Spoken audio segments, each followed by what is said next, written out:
우리에게 주신 하나님의 말씀은 에베소서 4장 3절에서부터 6절까지의 말씀 한번 교독해서 읽어보도록 하겠습니다. 제가 3절부터 읽겠습니다. 평안에 매는 줄로 성령이 하나 되게 하신 것을 힘써 지키라.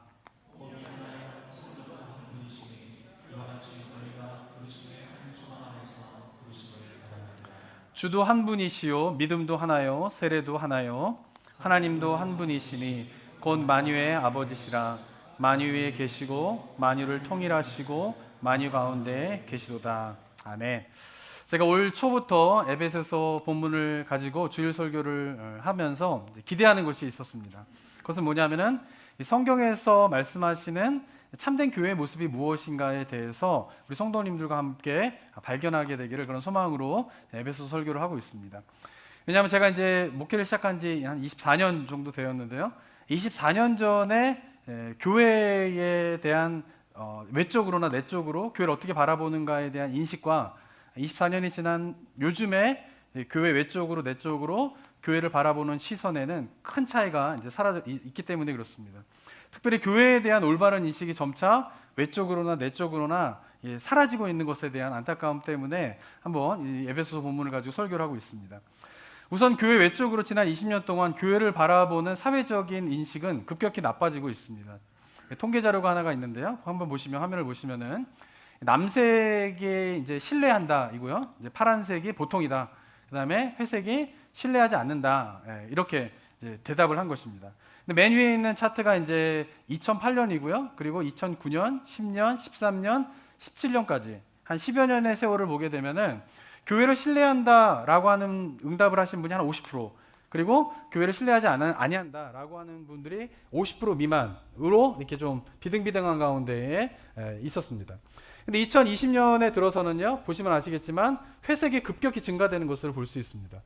63.9%가 교회를 신뢰하지 않는다, 기독교를 신뢰하지 않는다 이렇게 되어 있고요. 31.8% 이제 남색이죠. 교회를 신뢰한다 이런 대답이 나왔습니다. 근데 흥미로운 것은 뭐냐면은 보시면 아시겠지만 파란색이 보통이었거든요, 보통. 그러니까 근데 이제 뭐예요? 20년에 들어서게 되면서 교회에 대한 생각이 양극단으로 갈라지는 것을 보게 됩니다. 중간 지대가 없어지게 된 것이에요. 아예 신뢰하지 않는다 또는 신뢰한다 이렇게 양극단으로만 갈라지고 그 중간 지대가 사라진 것을 우리가 좀 볼 수 있게 됩니다. 그리고 그 이후에 이제 통계 자료를 좀 보게 되면은 이제 핑크색에 해당되는 것이 신뢰하지 않는다 이고요. 이제 파란색에 해당되는 것이 신뢰한다 이런 대답입니다. 근데 맨 위에 있는 그 표가 2020년 1월인데 아까 보신 것처럼 63.9% 잘 좀 보이시는지 모르겠는데가 신뢰하지 않는다 이렇게 대답을 했는데 2021년 1월에 보게 되면 그 대답이 75.8%로 증가하게 됩니다.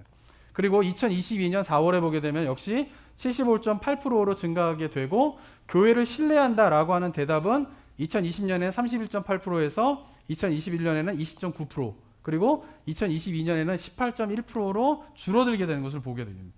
근데 재미있는 건 뭐냐 하면은 교회를 신뢰한다라고 대답한 사람이 18.1%라고 하면은 한국 사회에서 교회를 다니시는 분들 비율이에요. 그러니까 5,500만 정도 되는데 그 가운데 지금 기독교 인구가 1,000만이 안 되거든요. 지금은 한 700만, 800만 정도 된다고 보게 됩니다. 그러니까 한 20% 정도의 그런 교회 사람들이 교회를 다닌다고 하는데 신뢰한다라고 대답한 인원이 그 정도인 거예요. 이 말이 무슨 말이냐면은 교회를 다니고 있는 성도님들은 교회를 신뢰한다. 당연히 그렇겠죠. 그렇지만 이제는 어떻습니까? 교회 밖에 있는 사람들은 어때요? 교회를 전혀 신뢰하지 않는다라고 이야기를 하고 있는 것이에요. 그러니까 예전에는 교회 밖에 있는 사람들, 불신자들 가운데에서도 교회는 안 다니지만 교회를 신뢰한다라고 대답하는 비율이 어느 정도가 있었는데 점차 그 비율이 사라지고 있는 것이에요. 교회 안에 있는 우리들끼리는 교회를 신뢰한다 대답하지만 이제는 어떻게 해요? 교회 밖에 있는 사람들은 교회를 신뢰하지 않는다라고 대답하는 그런 상황이 지금 우리가 살고 있는 시대 가운데 벌어지고 있다라고 하는 것입니다. 저는 뭐 한국교회에서 낸 통계이기 때문에 한국교회 자료밖에 없지만은 미국 같은 데도 아마 이런 양극단, 교회를 바라보는 양극단은 미국 사회에도 마찬가지 아닌가라는 생각을 좀 해보게 됩니다. 자, 그러면 이처럼 교회 외적으로는 교회에 대한 인식이 이렇게 나빠지고 있는데 그렇다면 교회 안에 있는 성도님들은 교회를 어떻게 바라보고 있는가, 올바른 인식으로 바라보고 있는가라고 하는 질문에 대한 대답을 저는 긍정적으로 대답할 수가 없는 상황이다라고 생각을 합니다. 그리고 오히려 어쩌면 더 여기에 더 심각한 문제가 있는 것이죠. 교회 외적으로는 교회에 대한 인식이 점차 나빠진다 하더라도 교회 안에 있는 성도님들이 교회를 바라보는 올바른 인식을 가지고 있다면 그래도 뭐예요? 시간이 걸릴지는 모르겠지만 회복의 소망이 남아있는 거예요. 근데 문제는 뭐냐면은 지금 외적으로 교회에 대한 이미지가 나빠져 있는 것과 거의 비슷하게 교회 안에 있는 성도님들이 교회를 바라보는 올바른 인식이 점차 사라지고 있다라고 하는 것입니다. 제가 교회를 다니고 있는 성도님들이 생각하는 교회가 올바르지 않다라고 이야기하는 이유는 무엇 때문이냐면 교회 안에 있는 성도님들이 교회를 바라보고 있는 생각과 그 다음에 성경에서 이야기하고 있는 성경이 점점 차이가 벌어지고 있기 때문에 제가 올바르지 않다라고 말씀을 드리고 있는 것입니다. 이 시대에 교회를 다니는 많은 성도님들이 생각하는 교회와 성경이 말하고 있는 교회의 모습이 차이가 나고 있다라고 하는 증거가 무엇이었냐면 바로 이 코비드 기간들을 거치게 되면서 등장하게 되는 가나안 성도 개념. 가나안 성도가 뭔지 아십니까? 가나안 거꾸로 하면 뭐죠? 이것도 좀 어려우신가요? 안 나갑니다. 안 나가. 교회 안 나가는데 성도라는 거예요. 아까 우리 찬양으로 가나안 성이 얼마나 아름다운 소망의 땅입니까? 근데 그게 이제 이상하게 붙여지고 있는 거예요. 가나안 성도라는 게 존재한다라고 그런 개념들이 막 등장하는 거예요. 온라인 예배, 온라인 철치, 막 이런 것들이 막 개념이 등장하게 되는 거예요. 근데 그런 것들이 등장하게 된 이유가 뭐냐면 바로 교회 안에서의 성도님들이 교회를 어떻게 바라보고 있는가라고 하는 부분에 문제가 생겼기 때문에 그런 것이죠. 성경에서 말하고 있는 교회가 무엇인가 이걸 정확하게 모르는 거예요. 그러다 보니까 어떻게 해요? 성도님들이 개개인이 자기 나름대로 성경적인 기준을 가지고 교회를 바라보는 것이 아니라 자기 나름대로 기대하는 교회의 모습이 자꾸 생겨나는 것이에요. 그런데 그것이 성경에서 이야기하는 교회와 점점 멀어지고 있는 것이에요. 그러다 보니까 자기 나름대로 교회에 기대하는 모습들로 가득 채워진 성도님들이 교회 구성원들이 점점 많아지게 되면서 점차 교회에서 사회적인 지탄을 받는 일들이 자주 벌어지게 되는 거예요. 그리고 교회에서 사회적인 지탄을 받게 되는 그런 일들이 자꾸 벌어지다 보니까 교회 외적으로 기독교에 대한 인식은 이렇게 나빠지게 되었다라고 볼 수 있는 것입니다. 자, 심각한 문제는 뭐냐면 아까도 말씀드린 것처럼 교회 안에 있는 성도님들이 성경에서 이야기하는 참된 교회의 모습이 무엇인가를 빨리 회복하지 않으면은 교회 회복은 멀어질 수밖에 없다라고 하는 것이죠.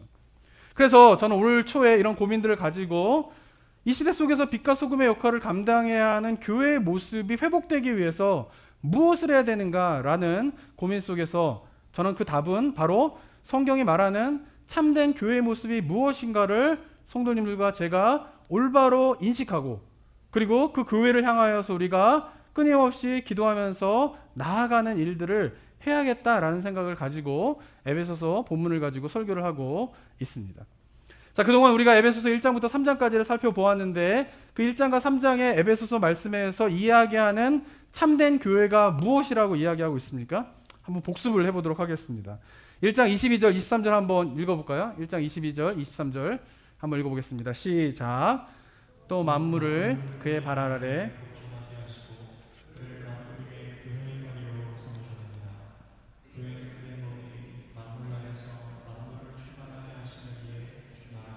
네, 교회가 무엇인가, 교회가 어떤 곳인가라고 성경이 이야기하고 있는 구절들을 우리 성도님들이 좀 머리에 새기시고 좀 많이 묵상하셔야 돼요. 그래야지 우리가 교회의 참된 모습들을 찾아갈 수 있게 됩니다. 에베소서 1장 22절 23절에서 이야기하는 교회는 어떤 곳입니까? 예수 그리스도의 구속의 역사의 목적이자 이유라고 이야기를 하고 있어요. 그죠? 왜냐하면 예수님께서 부활 승천하셔 하늘에 오르사 하늘 보좌 우편에서 모든 권세자들을 그의 발에 굴복시키는데 그 굴복시킨 이유가 무엇 때문이라고 이야기하고 있어요? 바로 교회를 위해서 그 일을 하셨다라고 이야기를 하고 있어요. 22절에 우리말 성경에서는 그 말이 정확하게 표현되어 있지 않지만 제가 말씀드린 것처럼 그 모든 굴복시킨 것이 바로 for the church, 교회를 위하여서 그 일을 행하셨다라고 22절에 담겨져 있는 것입니다.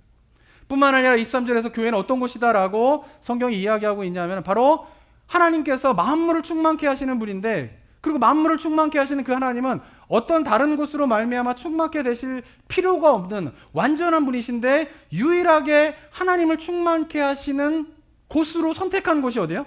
교회라고 하는 것이에요.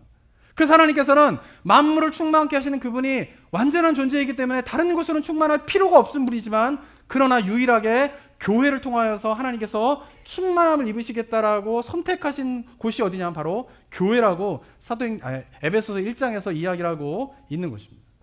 자, 에베소서 2장에서는 어떻게 또 교회를 이야기하고 있을까요? 에베소서 2장 21절 22절 한번 또 읽어보겠습니다. 시작. 그 안에서 건물마다 서로 연결하여 주 안에서 성전이 되어가고 너희도 성령 안에서 하나님의 거하실 처소가 되기 위하여 그리스도 예수 안에서 함께 지어져 가느니라. 에베소서 2장에서 말하는 교회는 무엇입니까? 더 이상 건물이 아니라는 거예요. 성도들이 바로 뭐예요? 성도들 한 사람 한 사람이 뭐예요? 하나님의 거하실 처소, 교회라고 이야기를 하고 있는 것입니다. 예수님께서 오시기 전에 하나님의 거하시는 처소는 건물이었어요. 예루살렘 성전이었어요. 그래서 유대인들은 하나님께 제사를 드리기 위해서는 어떻게 해야 됩니까? 예루살렘 성전으로 다 모여야 했어요. 왜? 하나님이 계신 곳은 예루살렘 성전 건물이었기 때문에 그런 것이죠. 그런데 예수 그리스도가 오시게 되자 그 성전의 개념을 예수님께서 바꾸시게 됩니다. 더 이상 건물이 성전이 아니라 건물에 하나님께서 거하시는 것이 아니라 바로 예수 그리스도를 구주로 영접한 성도 한 사람 한 사람 가운데에 하나님께서 거하시는 성전과 교회이다라고 선언을 하고 계신 것이에요. 왜냐하면 예수 그리스도를 구주로 영접하게 되면 어떤 일이 일어나게 됩니까? 그 영접한 자의 삶 가운데, 그 영접한 자의 가운데 성령 하나님께서 임재하시기 때문에 그런 것이죠. 성령이 내재하시는 성도 한 사람 한 사람이 바로 하나님의 거하시는 처소, 교회라고 성경이 분명하게 이야기를 하고 있는 것입니다. 자, 마지막으로 3장에서 교회에 대해서 어떻게 이야기하고 있는지 한번 또 읽어보겠습니다. 에베소 3장 10절 말씀 한번 읽겠습니다. 시작. 이제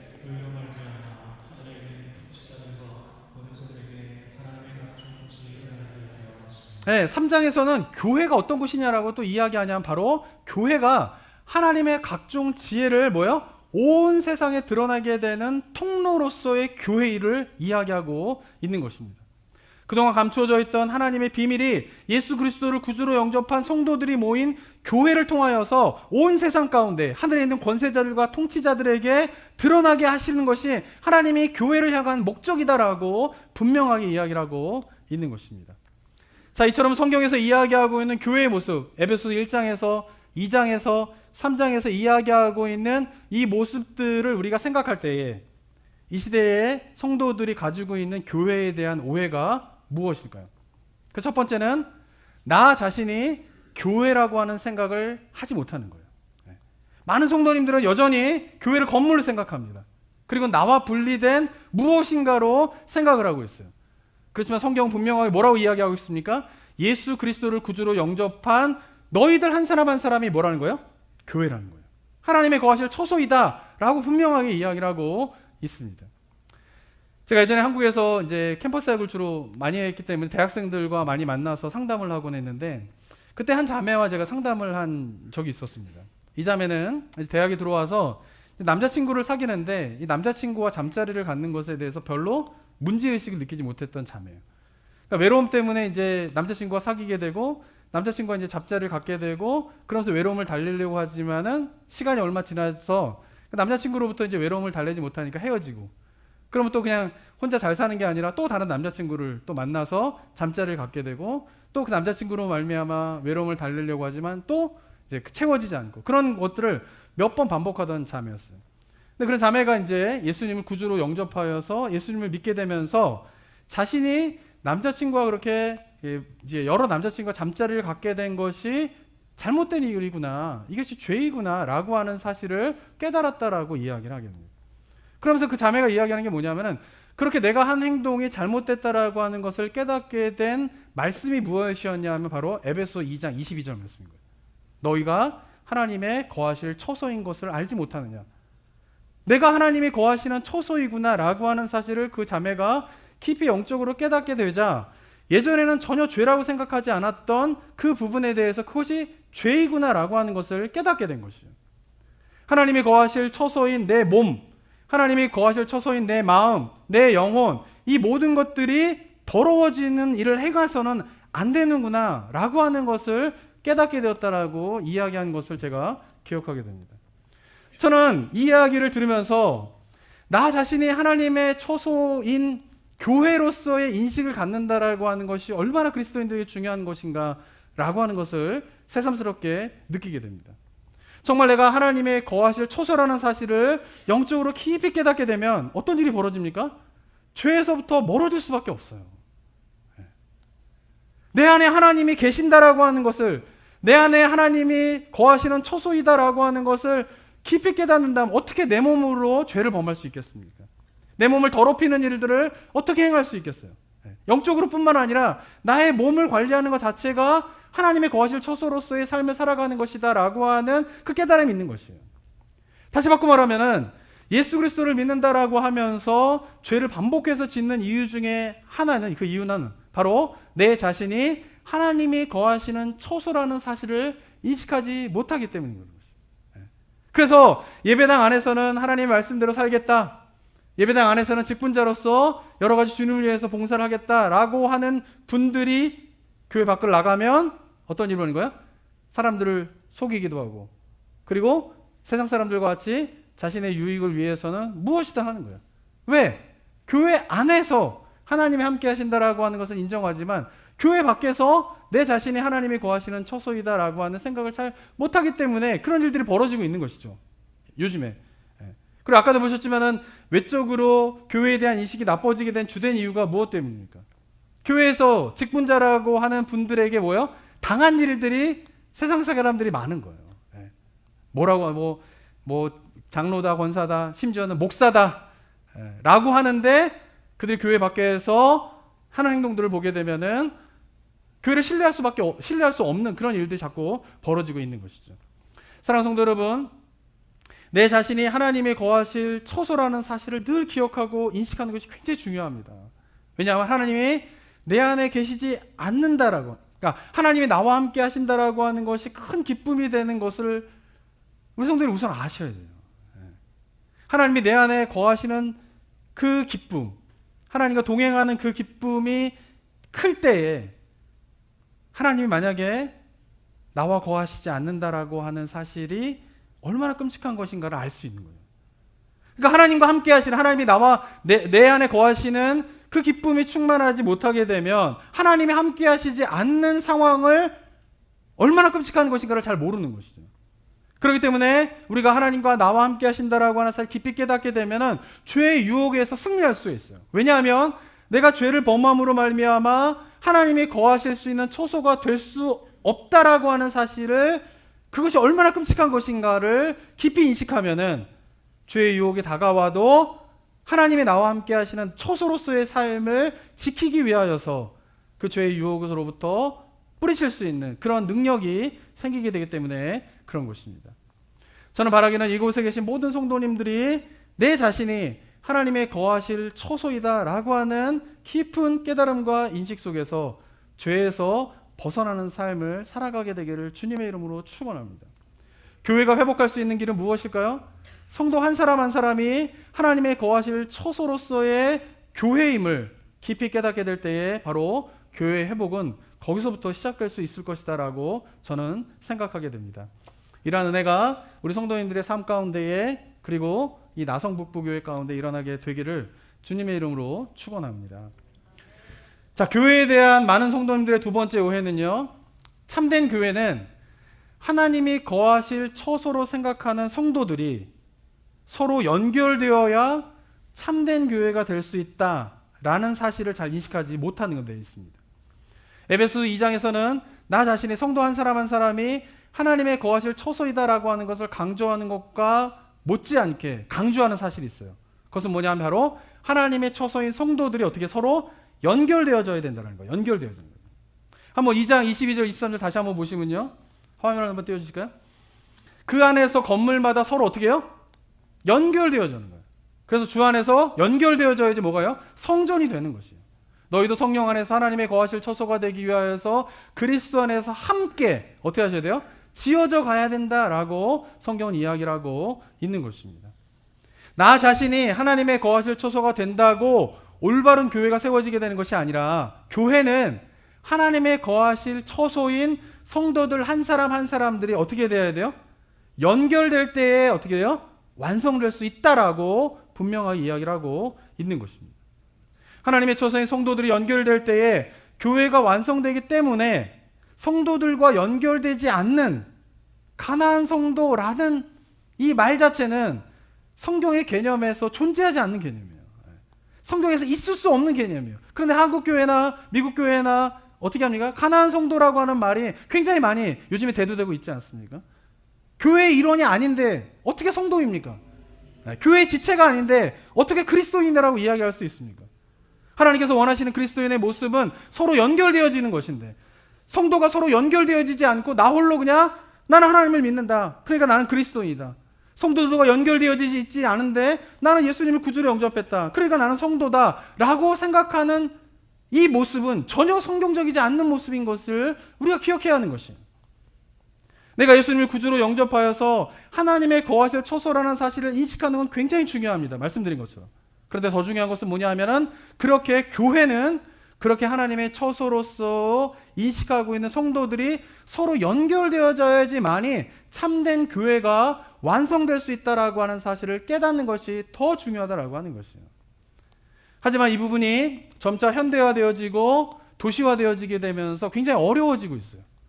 왜냐하면은 많은 사람들이 이제 도시에서 살게 되잖아요. 도시 사회의 특징은 뭡니까? 다 단절되어 있는 거예요. 그러니까 혼자서 살아가는 거예요. 이번에 빠따밤바나 뭐 새생명교회 이런 데 가봤지만 거기는 아직 도시화가 되지 않았기 때문에 마을 자체가 그냥 공동체예요. 공동체. 마을에서 어떤 큰일이 있다? 그럼 사람들이 각 집에서 한 사람씩 다 나와가지고 일을 해야 돼요. 만약에 마을 일에 참여하지 않는다? 그럼 체크리스트가 있대요. 그래서 1년에 10번 중에 뭐 예를 들면 3번을 빠졌다? 그럼 그 마을 공동체에서 소외당하게 되는 거예요. 그러니까 뭐냐면 어떤 집에서 뭘 한다? 그럼 가서 다 도와주는 거예요. 그러니까 공동체적인 것이 아직 도시화되지 않는 곳에서 익숙하죠. 그런 데서는 교회 안에서도 서로 공동체로서 서로 연결된다라고 하는 것이 수월합니다. 그죠? 그렇지만 문제는 뭘까요? 우리가 살고 있는 시대는 어때요? 도시화되고 있어요. 현대화되고 있어요. 도시화와 현대화의 특징은 뭡니까? 공동체적인 관계의 단절이에요. 개인화되고요. 뭐 빠따밤바 같은 데는 마을 사람들이 다 동원돼가지고 뭔가 일을 해야지만 일이 해결이 되니까 서로 의지하게 돼요. 서로 기대하는 것이 있어요. 관계가 계속 연결되어지게 되는 것이에요. 그런데 도시와 현대화는 어떻습니까? 굳이 사람들이 필요하지 않아요. 나 혼자서도 일을 처리할 수 있도록 사회적인 환경들이 발달되어지고 있는 것이 도시화와 현대화의 특징인 것이에요. 그러다 보니까 사람들과 연결되어지는 공동체적인 삶이 현대인들에게는 굉장히 버거운 삶이라고 하는 사실은 분명합니다. 그러면서 교회도 어떻게 되고 있습니까?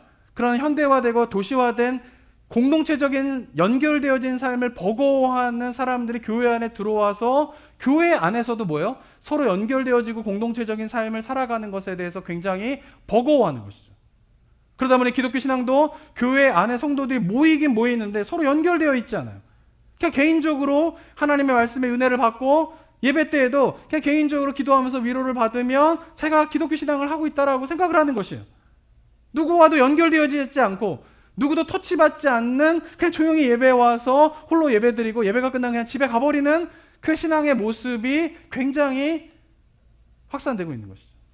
특별히 교회가 대형화되게 되면서 이러한 경향이 점점 심화되고 있어요. 많은 사람들이 모이잖아요. 대형화된 대형교회 같은데. 그럼 많은 사람들이 모이는 것 자체에 뭔가 힘이 있어요. 그러니까 거기서 받는 그런 뭔가 이렇게 은혜가 있어요. 그냥 사람들이 많이 모여서 아멘 이렇게 하는 거랑 두세 명이 모여서 아멘 하는 것 자체가 달라요. 많은 사람들이 모여가지고 할렐루야 막 찬양하는 거랑 두세 명이 모여가지고 할렐루야 찬양하는 게 달라요.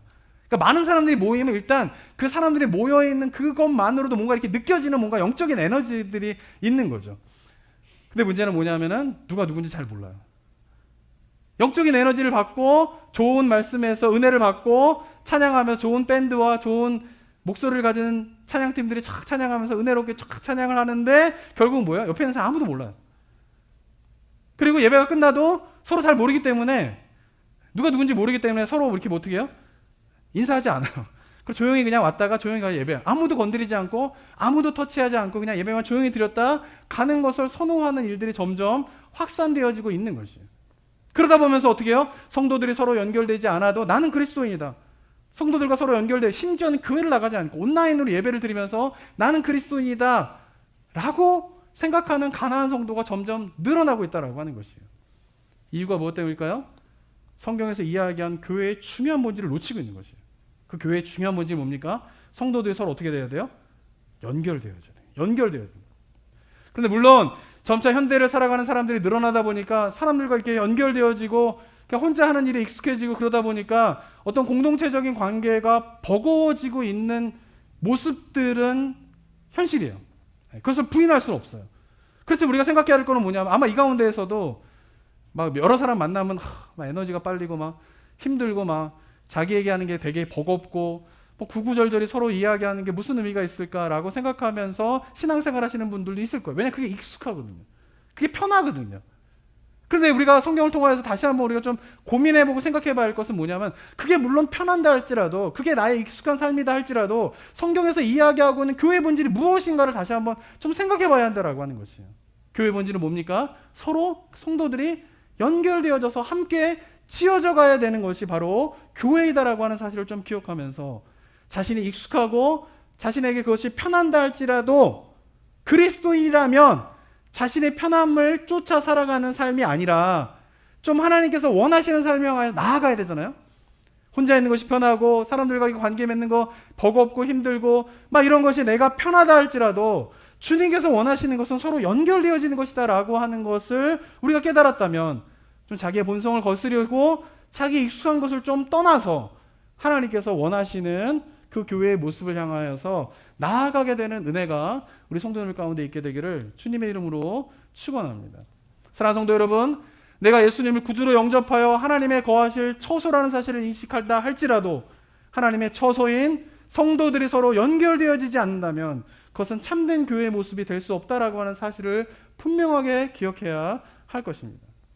자, 그러면서 이와 관련되어서 마지막으로 이 시대의 성도님들이 갖는 교회에 대한 오해는 바로 교회의 한 지체가 되는 것이 나의 구원과 크게 관련이 있지 않다라고 생각하는 것이에요. 교회의 일원이 되지 않아도, 교회의 지체가 되지 않아도 내가 개인적으로 예수님을 구주로 영접하고 믿으면 나는 구원을 받는다. 이런 생각들이 팽배해져 있어요. 하지만 에베소서에 말하는 하나님의 구원이 어떻게 이루어지게 됩니까? 하나님께서 예수 그리스도를 부활시키시고 하늘 보좌 우편에 앉으셔서 모든 권세를 굴복시키시는 게 하나님의 구원의 완성이잖아요. 근데 그 구원의 완성이 누구를 위해서 했다라고 성경에서 이야기하고 있어요? For the church예요. church. 교회예요. 한 개인이 아니에요. 하나님의 지혜가 이제 온 세상이 드러나게 되고 모든 하늘에 있는 통치자들과 권세자들에게 하나님의 각종 지혜가 드러나게 되는 일들이 일어나는 게 구원의 완성이잖아요. 근데 그 일이 무엇을 통하여서 이루어진다라고 성경이 이야기하고 있습니까? 교회로 말미암아 그 일이 이루어지게 된다. 교회로 말미암아 교회를 통하여서 하나님의 각종 지혜가 드러나게 될 것이다라고 분명하게 이야기하고 있잖아요. 그럼 하나님의 구원의 완성은 어떻게 이루어지는 거예요? 교회를 통해서 이루어지게 되는 거예요.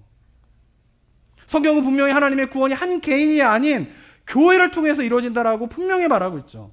그런데 어떻게 교회의 지체가 되는 것과 개인의 구원이 분리될 수 있습니까? 그런데 이 시대에 많은 그 성도님들 어떻게 생각합니까? 구원을 지극히 개인적인 신앙의 고백으로만 생각을 해요. 내가 예수님을 구주로 영접하면 구원받는다. 물론 이건 굉장히 중요합니다. 왜냐하면 이 구원은 이 개인적인 신앙의 고백으로 시작하기 때문에 그래요. 목사 아들이라고 구원받는 게 아니에요. 목사 딸이라고 구원받는 게 아니에요. 그래서 이번에 페루에 가서 처음으로 저희 아들과 딸과 함께 온 가족이 선교 여행을 가게 돼서 너무 뜻깊은 시간이었어요. 아이들과 함께 선교지가 선교하는. 그다음에 아이들이 이제 영어를 잘하지 않습니까? 저는 못하지만은. 근데 막 가가지고 뭐 이것저것 하면서 막 전도하고 막 위에서 기도해주고 막 이런 모습을 지켜보면서 너무 마음이 못한 거예요. 근데 그러면서 제가 기도하는 게 있어요. 그것은 뭐냐면 제가 10대 때 주님을 만났거든요. 주님을 거부할 수 없는 하나님과의 만남을 제가 10대 때 경험했거든요. 그러면 우리 아이들도 아들과 딸도 목사 아들이고 목사 딸이지만 이들이 정말 내가 10대 때 경험한 그 주님을 깊이 체험하지 못한다면은 구원받지 못하는 거예요. 그래서 제가 선교지에서 저도 선교지 20대 초반에 처음 선교지를 가면서 받았던 은혜가 굉장히 컸었는데 우리 아이들이 이 10대 때에 선교지에 가고 또 교회에서 신앙생활을 하게 되면서 예수 그리스도를 구주로 개인적인 고백이 있는 자녀로 주님 만나주십시오. 제가 10대 때 주님을 만났던 것처럼 저를 만나주신 그 주님 우리 아이들도 좀 만나주십시오. 이게 저의 평생의 기도예요. 선교지 가서도 그런 기도를 했어요. 왜냐하면 그만큼 구원은 개인적인 신앙의 고백에서 시작되는 것이기 때문에 그래요. 이것이 없으면 안 돼요. 그렇지만 이 시대의 교회에 있는 성도들의 구원에 대한 잘못된 생각은 무엇이냐면 그 개인적인 고백은 구원의 시작이지 완성이 아니에요. 구원의 시작으로서 신앙의 고백을 하는 것은 너무나 중요하지만 그 신앙을 고백함으로 하나님의 거하실 처소가 된다고 구원이 완성되는 게 아니라는 거예요. 구원은 어떻게 완성됩니까? 그 성도들이 연결되어져서 교회를 이루어야 돼요. 교회를. 왜? 하나님의 구원은 어디를 통해서 이루어지는 거예요? 교회를 통해서 이루어지게 되는 것이에요. 그러니까 성경이 말하는 구원은 개인적인 것이 아닌 공동체적인 구원에 대해서 끊임없이 이야기를 하고 있는 것이에요. 그러나 이 시대의 현대의 사람들은 어떻습니까? 개인주의와 개인화가 자기에게 익숙한 삶의 패턴이 되게 되면서 성경에서 이야기하고 있는 이 공동체적인 구원에 대한 관심들을 끊어버리고 있어요.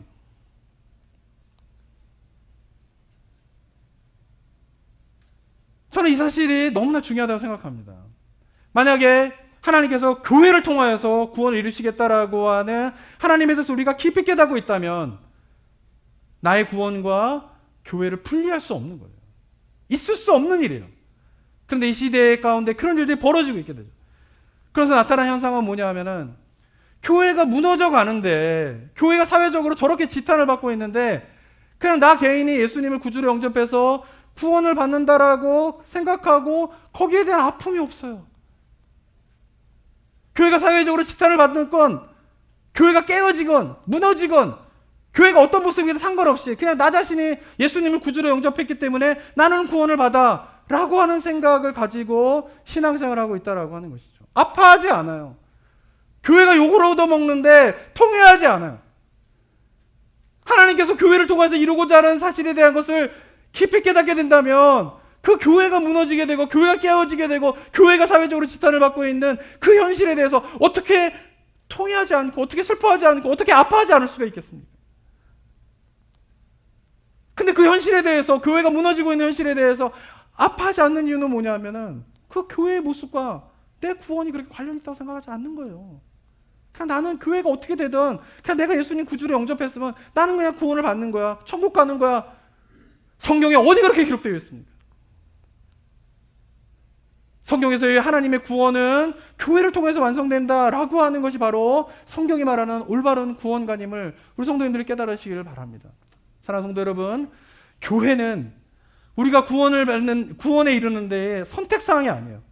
멤버가 돼도 되고 안 돼도 되고 지체가 돼도 되고 안 돼도 되고 이게 아니라 우리의 구원과 필수적인 요소인 것이다.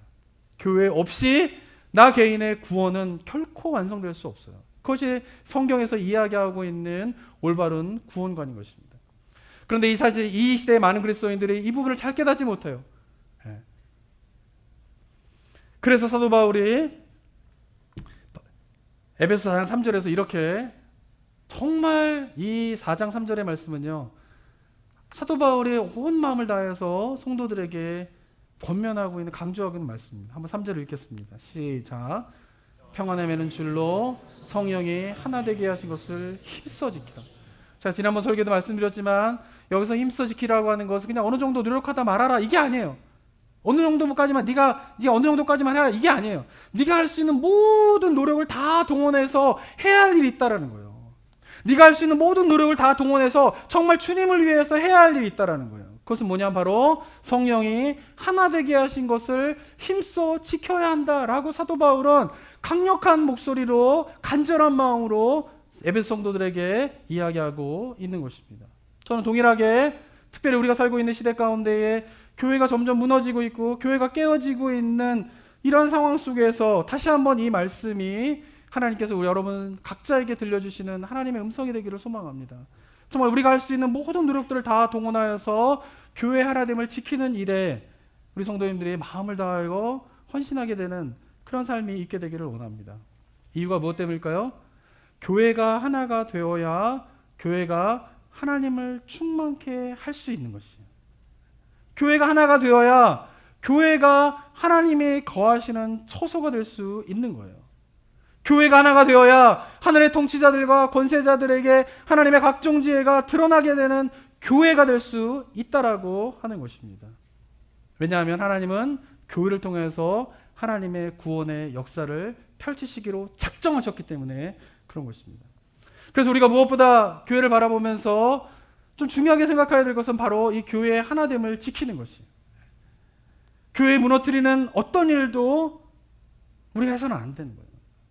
그런데 안타깝게 이 시대에 교회 하나됨보다는 자기 자존심이 중요한, 개인의 자존심과 이런 것들이 중요한 교회 모습들이 너무나 많아지고 있어요. 교회들 깨지고 다투고, 저도 한국에 있을 때 막 이렇게 분쟁하는 교회도 있어 보고, 또 이민교회를 하게 되면서 여러 가지 교회가 깨지고 분쟁되는 이야기를 직간접적으로 들게 될 때에 공통적인 게 있어요. 그것은 뭐냐면 자기의 주장을 끝까지 관철하려고 하는 사람들 때문에 교회가 무너집니다. 그게 성도일 수도 있고요. 성도님 가운데 끝까지 자기 주장 관철하는, 그 주장을 관철하게 하려고 하는 동안에 교회가 깨지고 무너지고 하는 것을 다 일어나고 있는데 그걸 보지 못하는 거예요. 중요한 건 뭐냐면 자기 주장이 관철되는 거예요. 목사님들 중에서도 교회 분쟁의 원인 중에 목사님들도 있죠. 그 목사님들도 뭐예요? 자기의 주장이 끝까지 관철돼야 되는 거예요. 자기가 내뱉은 말 이거 꺾이면은 권위가 떨어진다고 생각하는 거예요. 미안하다 한마디면은 다 해결될 문제를 미안하다 한마디 못하고 끝까지 버티는 목사님들 때문에 교회가 깨지고 무너지는 일들이 너무나 많이 있는 것이에요. 뭐가 중요합니까? 자기 자존심이 중요한 거예요. 자기 주장이 관철되어지는 것이 중요한 거예요. 그 가운데에서 교회 하나됨이 깨어지는 거 보지 못해요. 왜? 하나님께서 교회 하나됨을 얼마나 소중하게 생각하시는지, 그 교회 하나됨을 통하여서 하나님께서 이루고자 하는 구속의 역사가 무엇인가를 올바로 깨닫지 못하게 되면서 자기 주장을 관철하게 되면서 자기를 중심으로 모든 교회가 움직이게 되기를 원하는 그 마음이 이 시대 가운데 많은 교회를 깨트리고 있다라고 하는 것입니다. 사랑하는 성도 여러분, 교회 하나됨을 깨트리는 일에 대해서 가벼이 여기셔서는 안 돼요. 교회에 대한 하나님을 깨트리게 되는 일에 대해서 하나님께서 얼마나 슬퍼하시고 아파하시는지에 대해서 우리가 깊이 깨닫게 되는 은혜가 우리 성도들 가운데 있게 되기를 소망합니다. 그러면서 사도 바울이 이야기하는 것처럼 성령께서 하나가 되게 하신 것을 너희가 할 수 있는 모든 노력을 다 통하여서 정말 지켜야 된다. 정말 유언과 같은 이 사도 바울의 말이 우리 성도님들의 심령 가운데 들려지는 하나님의 음성이 되기를 주님의 이름으로 축원합니다. 사랑하는 성도 여러분, 교회가 어떠한 곳인지를 좀 성경적인 가르침대로 그대로 한번 기억하세요. 이게 어쩌면은 뭐 하나님의 각종 지혜가 온 하늘에 있는 통치자의 권세자를 드러난다. 어쩌면 여기는 삶을 살아가고 있는 성도님들과 뭔가 거리가 있는 이야기일 수 있어요. 하나님의 모든 부활과 승천하셔서 모든 권세자들을 굴복시킨 일이 교회를 위한 것이다. 이것이 우리의 삶과 뭔가 이렇게 분리되어지고 뭔가 먼 이야기가처럼 느껴질 수도 있어요. 하지만 교회가 어떤 곳인가, 하나님께서 각종 지혜를 교회를 통해서 드러나기 원하신다라고 하는 이 사실을 깊이 묵상하면서 붙잡고 살아갈 때 그 속에서 정말 하나님의 깊은 은혜가 우리 성도들 가운데 있게 되기를 소망합니다. 그런 가운데 저는 그런 것들을 우리 성도님들이 잘 기억하면서 나성북부교회가 어떤 모습으로 나아갈지를 동일한 마음을 가지고 교회를 섬기는 우리 성도님들 되셨으면 좋겠어요. 저는 나성북부교회가 그냥 사람이 많아지는 교회가 되고 싶지 않아요. 그냥 사람들이 모여서 즐거운 곳이 되고 싶지 않아요. 그저 좋은 사람들을 만나기 위해서 모이는 곳이 저희 교회가 되고 싶지 않습니다. 저는 저희 교회가 그 어떠한 것으로도 체험을 받으실 필요가 없는 그 하나님이, 그 완전하신 하나님이 하나님의 기쁨의 충만함으로 유일하게 선택한 그 교회의 모습이 나성북부교회의 모습이 되기를 소망합니다. 하나님의 거하실 처소가 된 성도들이 예수 그리스도가 모퉁이 되어 돌이 되어서 서로 연결되어지게 되면서 함께 지어져 가게 되는 교회의 모습이 나성북부교회의 모습이 되기를 소망합니다. 그리고 정말 주께서 원하시는 거, 하나님의 각종 지혜가 온 세상에 드러나는 것이 주님께서 원하시는 거잖아요. 그 모든 어둠의 권세들조차도 그 하나님의 지혜를 굴복할 수밖에 없는 그 하나님의 지혜가 드러나게 되는 것이 주께서 원하시는 것이잖아요. 그 하나님의 각종 지혜가 온 세상에 드러나게 되는 통로로서의 나성북부교회가 되기를 주님의 이름으로 함께 기도하며 나아갔으면 좋겠습니다. 사랑하는 성도 여러분, 바라기는 저와 여러분들이 성경적인 교회의 참된 모습들을 품고 함께 기도하면서 우리가 그 교회를 세워가고 이루어가게 되는 가운데 누리게 되는 하늘의 큰 복들을 맛보게 되는 삶이 우리 성도들 가운데 있게 되기를 주님의 이름으로 축원합니다. 사랑과 은혜가 충만하신 하나님 아버지, 교회가 어떠한 곳인가를, 주님께서 원하시는 교회의 모습이 무엇인가를 말씀을 통하여서 우리가 듣게 됩니다. 하나님, 그 주님께서 원하시는 교회의 모습을 향하여서 나아가는 저희 모두가 될 수 있도록 인도하여 주시옵소서.